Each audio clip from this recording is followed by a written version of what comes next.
अच्छा, अगर हम बैटिंग लाइनअप की बात करें, do you think we have the right weapon in our arsenal for the world cup? है, लेकिन उस वेपन को ठीक तरीके से इस्तेमाल नहीं किया जाता। 3 साल से जो है ना, जो उसमें मैं अकेला मैं नहीं हूँ, जितने भी लोग जो कि डेटा को फॉलो करते हैं, जिनका डेटा में इंटरेस्ट है, वो ये कहते थे कि बाबर और रिजवान को ओपन नहीं करना चाहिए, even despite all their success. जितने उन्होंने जो है रन्स किए, उसके बावजूद जो उस टाइम जो लोग थे वो ये कहते थे, जो लोग डेटा को फॉलो करते हैं, कि इनको ओपन नहीं करना चाहिए, और हमारा मजाक उड़ाया जाता था कि ये किस तरह की बात कर रहे हैं, वो तो सेंचुरी पार्टनरशिप पे अपना हर मैच में कर रहे हैं, इंडिया वाला मैच जितवा दिया, आप कह रहे हैं इनको ओपन नहीं करना चाहिए। आज सारे एक्सपर्ट्स ये कह रहे हैं इनको इनको ओपन नहीं करना चाहिए। तो मतलब लोगों को 3 साल लगे हैं इस चीज़ को अंडरस्टैंड करने में कि ये जो है वो डेटा क्या कह रहा था? देखिए, डेटा ये कह रहा था कि T20 क्रिकेट में ना, दो आपके रिसोर्सेज हैं जिसको कि आप यूज़ करके इनिंग्स को बिल्ड करते हैं। एक है 120 गेंदें, और एक है 10 विकेट्स। पाकिस्तान 120 गेंदों को तो यूज़ कर रहा था, लेकिन 10 विकेट्स को यूज़ नहीं कर रहा था। तो आप जब इस प्लानिंग के साथ जाते हैं कि जी हमने अपनी बारी लेनी है, और हम जो है अगर आउट हो गए तो पीछे क्या होगा, तो आप तो ऑलरेडी डिफेंसिव साइड के ऊपर आ गए हैं। आपने पहले ही सोच लिया कि हम जो है वो ऑल आउट अगर हो गए तो क्या होगा।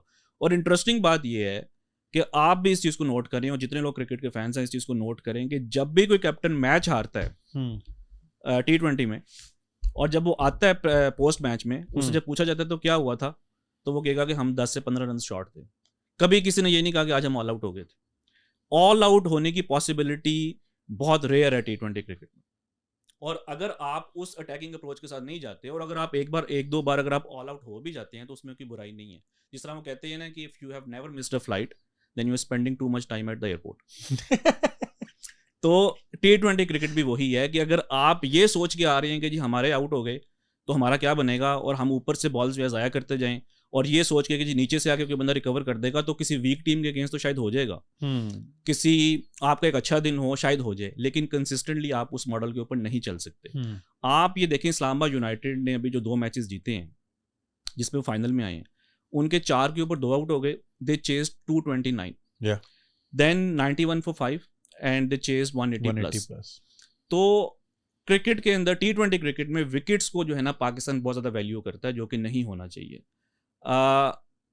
आई ऑलवेज बिलीव कि a first ball duck in T20 cricket is better than 40 ball 50 in most of the scenarios. क्योंकि एक वो बैटर जो कि 40 गेंदों पे 50 रन कर रहा है, वो बाकियों के रिसोर्सेज भी किल कर रहा है, और उसकी जो आपका जो एक पार स्कोर होता है जिसमें कि आपने पहुंचना है, वहां पे भी नहीं पहुंच पा रहा। जो फर्स्ट बॉल डक करेगा वो भी खराब परफॉर्मेंस है, मैं ये नहीं कह रहा वो अच्छी परफॉर्मेंस है, लेकिन एटलीस्ट वो दूसरों के रिसोर्सेज को जो है वो ज़ाया नहीं कर रहा।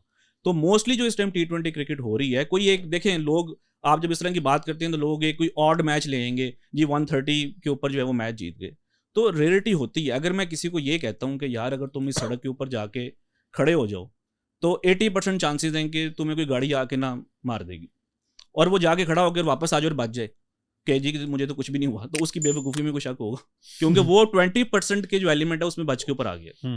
तो आई थिंक के प्रोबेबिलिटीज़ को आपने देखना होता है।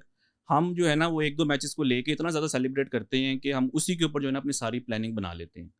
तो अगर आपने कोई बड़े मैचेस जीतने हैं, टूर्नामेंट्स जीतने हैं, पाकिस्तान जितने भी बड़े मैचेस हारा है recently, T20 world cup final को आप छोड़ दें, मेलबर्न वाला, उसके अलावा जो पाकिस्तान सेमीफाइनल हारा ऑस्ट्रेलिया से दुबई में, एशिया कप का फाइनल हारा, और जो पाकिस्तान को इस तरह के इंपॉर्टेंट मैचेस हारा है, आप देखेंगे कोई इस तरह का फैक्टर था कि किसी एक बैट्समैन ने लंबी इनिंग्स खेली, बाकियों को अपॉर्चुनिटी नहीं मिली। तो आई थिंक जब तक पाकिस्तान इस माइंडसेट से नहीं निकलेगा, आपकी एक अच्छी T20 बैटिंग टीम नहीं बन सकती। So if not Babar and Rizwan, then who opening? I think Babar and Saim को ओपन करना चाहिए। आप ये देखें जुनेद के, ये कोई इतफाक नहीं है कि बाबर आजम हर PSL में रन्स करते हैं, लेकिन T20 आई क्रिकेट में उनसे रन्स नहीं होते। क्यों नहीं होते? क्योंकि T20 आईज में उनका रोल बन जाता है अग्रेसर का। उनको रिजवान जब दूसरे एंड से एक एंड को उन्होंने होल्ड किया हुआ है, अब बाबर की ये कोशिश है कि मैं जाके अटैक करूं, जो कि उसकी गेम नहीं है, वो जल्दी आउट हो जाता है। जब वो साइम के साथ ओपन करता है, तो उसको ये पता है कि यार अगर मैं 2 ओवर्स फंस भी रहा हूं ना, तो साइम ने कंट्रोल किया हुआ है, वो आके चलाएगा, आउट हो जाएगा। आउट भी हो जाता तो देन मोहम्मद हारिस आ जाएगा, रोहमन पाउल आ जाएगा। जब वो कराची किंग्स में भी थे तो उनके साथ शर्जील खान होते थे, एक अटैकिंग ओपनर था। जब फ़खर जमान के साथ होते थे तो बाबर की परफॉर्मेंसेज डिफरेंट थी, रिजवान के साथ डिफरेंट है। तो आई थिंक के साइम और बाबर को जो है वो ओपन करना चाहिए। और जो रिजवान है उनका रोल होना चाहिए फ्लोटर का। फ्लोटर ये है कि अगर लेट्स से कि पहले ओवर में बाबर आजम आउट हो गए हैं, रिजवान नंबर 3 के ऊपर आ जाए, लेकिन अगर साइम और बाबर 6 ओवर्स खेल गए हैं, अब रिजवान का नंबर 3 पे कोई काम नहीं है। या अगर साइम पहले ओवर में आउट हो गए हैं, दूसरे ओवर में आउट हो गए हैं, तो आपने बाबर के साथ एक अग्रेसर को ही भेजना है जो आके हिटिंग कर सके। तो आई थिंक कि जिस तरह डेविड मलान इंग्लैंड उनको इसी तरह से यूज़ करता है, और मैं ये काफ़ी बार इस चीज़ के ऊपर बात कर चुका हूँ, लेकिन अब आपकी पॉडकास्ट है, उसकी ऑडियंस जरा थोड़ी सी डिफरेंट है। डेविड मलान पाकिस्तान आए थे, he was man of the match. उन्होंने मैच जितवाया था, आई थिंक शायद कराची में मैच था या लाहौर में था। उन्होंने 70-80 रन की इनिंग्स खेली, इंग्लैंड को मैच जितवाया। अगले मैच में ऑस्ट्रेलिया गया इंग्लैंड, उन्होंने उनको नंबर 8 के ऊपर बारी दी। उन्होंने कहा उस दिन हमें तुम्हारी ज़रूरत थी ऊपर, आज ज़रूरत नहीं है। तो अगर आप जो है वो लेट्स से कि बाबर और साइम के साथ ओपन कर रहे हैं और ये आपको 10 ओवर्स में कोई 80-90 रन कर देते हैं, तो अब नंबर 3 पे रिजवान का कोई काम नहीं है, या रिजवान के अलावा कोई भी इस तरह का जो एंकर हो उसका कोई काम नहीं है। आप वहाँ पे किसी अग्रेसिव बैटर को भेजें जो कि उस मोमेंटम को कैरी ऑन करे।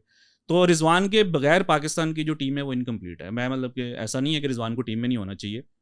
He is easily the best wicket keeper batsman right now in Pakistan. उनकी कैप्टनसी का मैं बहुत बड़ा फ़ैन हूँ, बट आई थिंक कि उनका जो बैटिंग रोल है ना उसको चेंज करना होगा। अगर आपको ये वीडियो पसंद आई और आप इसका पूरा वर्जन देखना चाहते हैं तो लिंक कमेंट सेक्शन में दिया गया है। हमारे यूट्यूब चैनल पे पूरा वर्जन मौजूद है और चैनल को सब्सक्राइब करना नहीं भूलिएगा। शुक्रिया।